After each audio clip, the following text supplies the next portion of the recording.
Queridos hijos, reciban mi bendición. Este domingo el Evangelio está tomado de San Mateo, capítulo 25, versículos 14 al 30. Dice así: Jesús dijo a sus discípulos esta parábola. El reino de los cielos es como un hombre que al salir de viaje llamó a sus servidores y les confió sus bienes. A uno le dio 5 talentos, a otro 2, y uno solo a un tercero, a cada uno según su capacidad, y después partió. Enseguida, el que había recibido 5 talentos fue a negociar con ellos y ganó otros 5.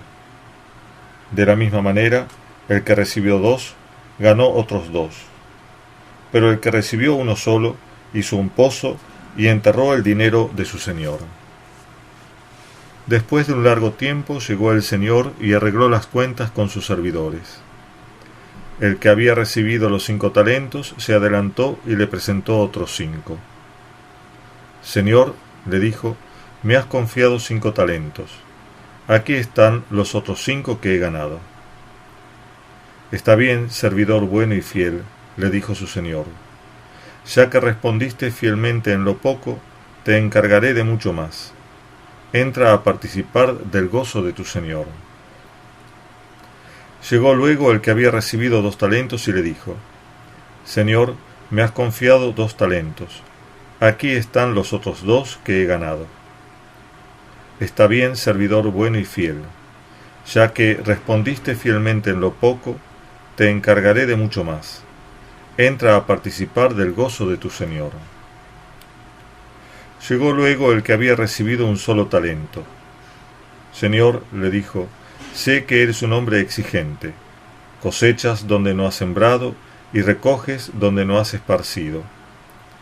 Por eso tuve miedo y fui a enterrar tu talento. Aquí tienes lo tuyo. Pero el Señor le respondió: Servidor malo y perezoso, si sabías que cosecho donde no he sembrado y recojo donde no he esparcido, tendrías que haber colocado el dinero en el banco, y así, a mi regreso, lo hubiera recuperado con intereses. Quítenle el talento para dárselo al que tiene 10, porque el que tiene se le dará y tendrá de más, pero al que no tiene, se le quitará aún lo que tiene. Echen afuera a las tinieblas a este servidor inútil. Así habrá llanto y rechinar de dientes. Luego de la violenta discusión que los escribas y fariseos mantuvieron con Jesús, y que terminó con la expulsión de los vendedores del templo, el Señor se retira con sus discípulos hacia el monte de los Olivos. En el camino les profetiza la inminente destrucción del templo. Yo les aseguro, no quedará aquí piedra sobre piedra que no sea derruida. Con motivo de este anuncio, los discípulos dirigen a Jesucristo una doble pregunta. Una, sobre el tiempo en que ello tendrá lugar. La otra, sobre los signos que anuncien su venida al final de los tiempos. Para responderles, el Señor les dirige un largo discurso escatológico, del cual forma parte la parábola de los talentos que acabamos de escuchar. Es en este contexto, entonces, en que hay que ubicarla para captar todo su significado. La parábola alude a la venida de Jesús en gloria y poder al final de los tiempos, pero no tanto para indicar los signos que la anunciarán, sino para mostrar la incidencia que, para la vida práctica de los discípulos que peregrinan en el tiempo, tiene su futuro retorno. Esta parábola, por lo tanto, mira el fin para echar luz sobre el camino que nos separa de él. Es la enseñanza que recoge San Pablo en la segunda lectura. Sabemos, nos dice el apóstol, que el Señor vendrá y que lo hará como un ladrón en la noche. Lo imprevisto, pero a la vez cierto, de la llegada del día del Señor, solo puede traducirse para los hijos de la luz y del día en una sola actitud, la de vigilancia y la sobriedad. Todo lo que nosotros somos y poseemos lo hemos recibido del Señor a fin de que lo hiciéramos fructificar. No espera ni desea el Señor que nos quedemos con lo recibido, nos adueñemos de ello y lo tornemos inútil.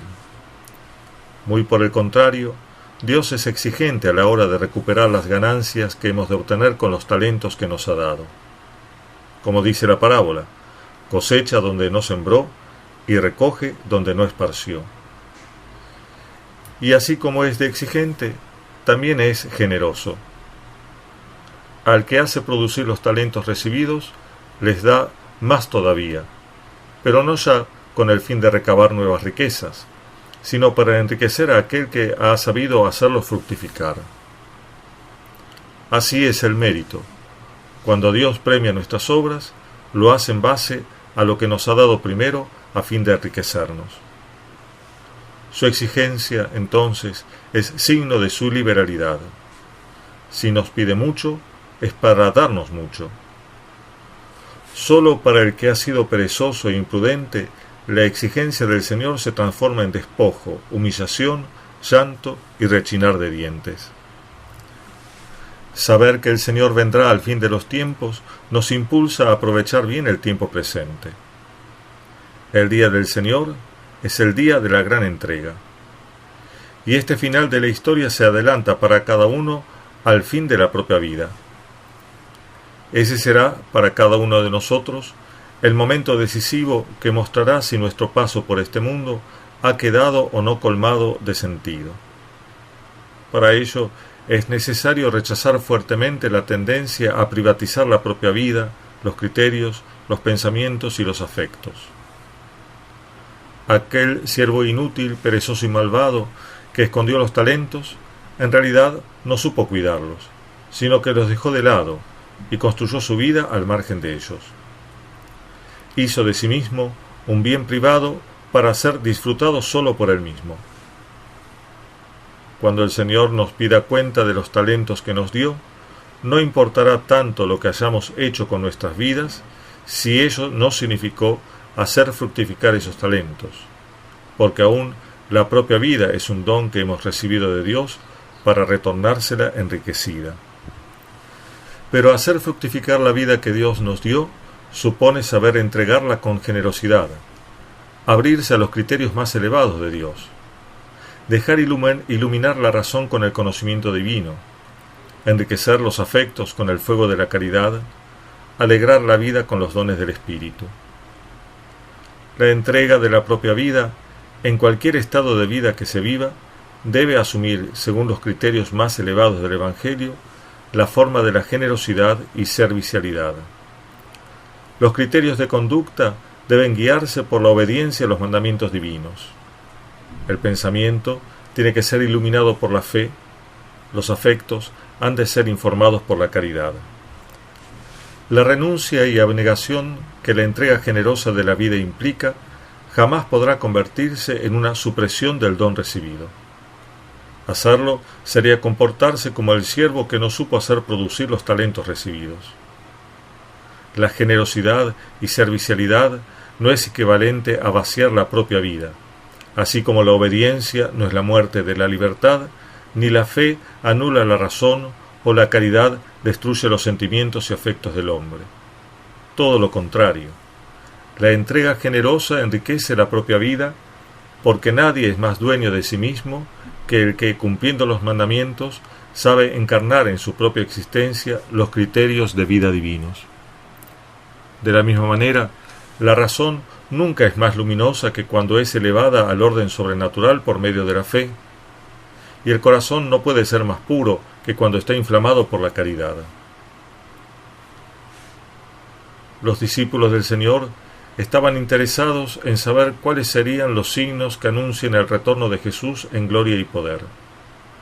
El Señor les respondió, aunque de manera enigmática, que, en definitiva, el signo de su segunda venida será el mismo. Cuando ese día llegue, será como el relámpago que sale por oriente y brilla hasta el occidente. Cuando venga el Señor, nadie dejará de verlo. Y a pesar de las terribles resonancias cósmicas de su venida, su retorno tomará a los hombres en medio de sus ocupaciones cotidianas.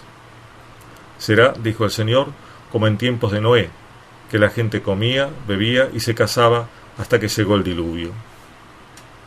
Pero al Señor le interesaba dar a sus discípulos algo más importante que una descripción de los signos precursores de la parusía. Le interesaba enseñarles cómo debían vivir en el tiempo que nos separa de ella, porque es en este tiempo que se juega lo más importante, la alternativa entre la salvación y la condenación. Por esto insertó en su discurso escatológico la parábola de los talentos que hemos escuchado. Todos estamos insertados en la trama del negocio capital de la salvación. Para llevar adelante este negocio, todos hemos recibido distintos talentos, siendo el primero de ellos la propia vida.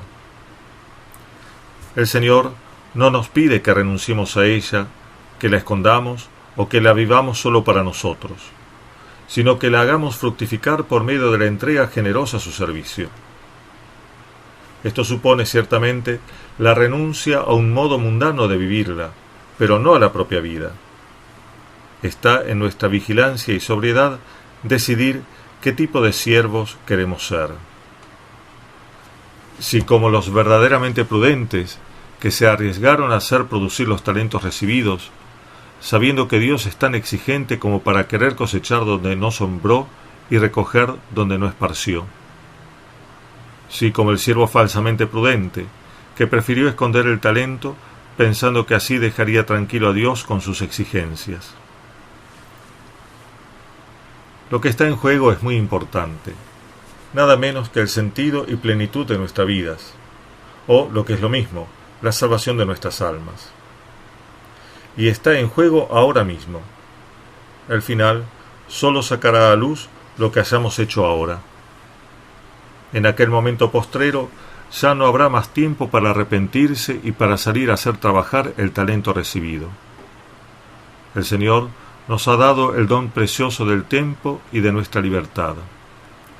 Usémoslos bien y con generosidad para poner la vida totalmente a su servicio, consagrándola a corresponder meticulosamente con su voluntad. El tiempo que contamos para ello es limitado, pero suficiente. No debemos malgastarlo pensando que todavía puedo esperar para convertirme y hacer fructificar mi vida. El día del Señor irrumpirá como un ladrón en medio de nuestras actividades cotidianas. Vivamos entonces como hijos de la luz e hijos de día, para no dejarnos sorprender. Tomemos en serio nuestras vidas. No dejemos que la mediocridad y la tibieza sean las notas que nos distingan. Es mucho lo que hemos recibido, es mucho lo que debemos dar. Que el Señor, que ya nos ha entregado los talentos, nos enseñe a saber hacerlos producir, para que al final podamos recibir el premio que tiene prometido a los servidores que le habrán sido fieles. Que Dios los bendiga a todos.